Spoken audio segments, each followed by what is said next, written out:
Voice of சாரதி சேனலுடைய subscribers எல்லாத்துக்கும் மிகப்பெரிய வணக்கம்ங்க. இன்னைக்கு நம்ம இந்த வீடியோவில் என்ன பார்க்க போறோம் அப்படின்னா, எந்த காதலி உங்களுக்கு மனைவி ஆயிட்டு வரும், ஆனால் உங்கள் மனைவி இன்னைக்கு காதலி ஆயிட்டு வராது. நம்ம எல்லாருக்குமே ரொம்ப பிடிச்ச கே பாக்கியராஜ் இன்னைக்கு இறந்துட்டாங்க. உடல்நிலை சரியில்லாமல் 10-15 நாள் படுக்கையில் இருந்து ரொம்ப நாள் உடம்பு சரியில்லாமல் இருந்தால் கூட பரவாயில்லைங்க, மனசை தேர்த்திக்கலாம் இந்த இறப்பை.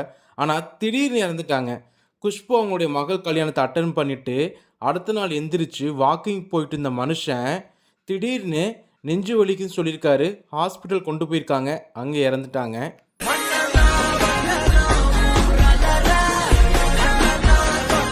ஒரு மனுஷன் இறந்ததுக்கு அப்புறம் தான் தெரியுதுங்க அவர் எவ்வளோ பெரிய சாதனைலாம் பண்ணியிருக்காரு அப்படின்ட்டு. கே பாக்கியராஜ் அவர்களுக்கு இறந்ததுக்கு அப்புறம் இல்லைங்க, அதுக்கு முன்னாடி அவ்வளோ பெரிய சாதனை பண்ணதுக்கு நிறைய விருது கிடச்சிருக்கு, நிறைய விதமான பொக்கிஷங்களான அன்புலாம் கிடச்சிருக்குங்க மக்கள்கிட்ட. திரைக்கதை வல்லவன், திரைக்கதை மன்னன், திரைக்கதை ஆசான் அப்படின்ட்டு திரைக்கதையிலேயே அவர் அவ்வளோ பெரிய சாதனை படைச்சிருக்காரு. எம்ஜிஆர் அவர்களே ரொம்ப பாராட்டியிருக்காங்க பாக்கியராஜ் என்னுடைய கலை வாரிசு அப்படின்ட்டு.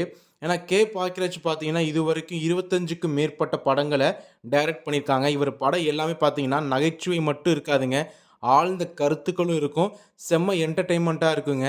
இவரே நடித்து, இவரே டைரக்ட் பண்ணி, இவரே கதை எழுதி, இவரே திரைக்கதை அமைச்சு, வசனம் எழுதி, சில சமயம் இசையமைச்சு கூட இருக்காருங்க. இவ்வளோ பெரிய ஜாம்பாவான் தான் இந்த கே பாக்கியராஜ். கல்யாணத்துக்கு தேதி குறிச்சிட்டு வந்து நிக்கிறேன், இல்ல அந்த தேதியில பலகாப்பே நடத்திக்க. இன்னைக்கு படத்தில் டேரக்டர் பேரில் செம்ம மாசாக தான் பிளேஸ் பண்ணியிருப்பாங்க டைட்டில் காலில். சார் பார்த்தீங்கன்னா அவர் எடுத்த எல்லா படத்துலையுமே அவருடைய பேர் எங்கே பிளேஸ் பண்ணியிருப்பாங்கன்னா செம்ம ஃபன்னான செம்ம காமெடித்தனமான அந்த ஒரு இடத்துல தான் பிளேஸ் பண்ணியிருப்பாங்க. ஒரே ஒரு தடவை என் தங்கச்சியை பார்த்துக்கிற, கொஞ்சம் வர சொல்லுங்க சார். தங்கச்சி தங்கச்சி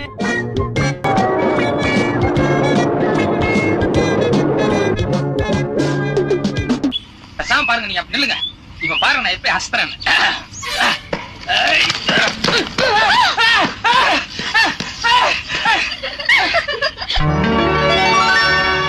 கொஞ்சம் கீழே இறங்கு. இல்ல மூட்டையை பரட்டி போடணும். சாதாரண 2 ரூபாய் பிரச்சனைக்கு 250 ரூபாய் ஃபைன் கட்டுறீங்களே. என்ன இதுல எவ்வளவு பணம் இருக்கு, எங்க ஓடி போய் ஒரு நிப்பிள் வாங்கிட்டாங்க.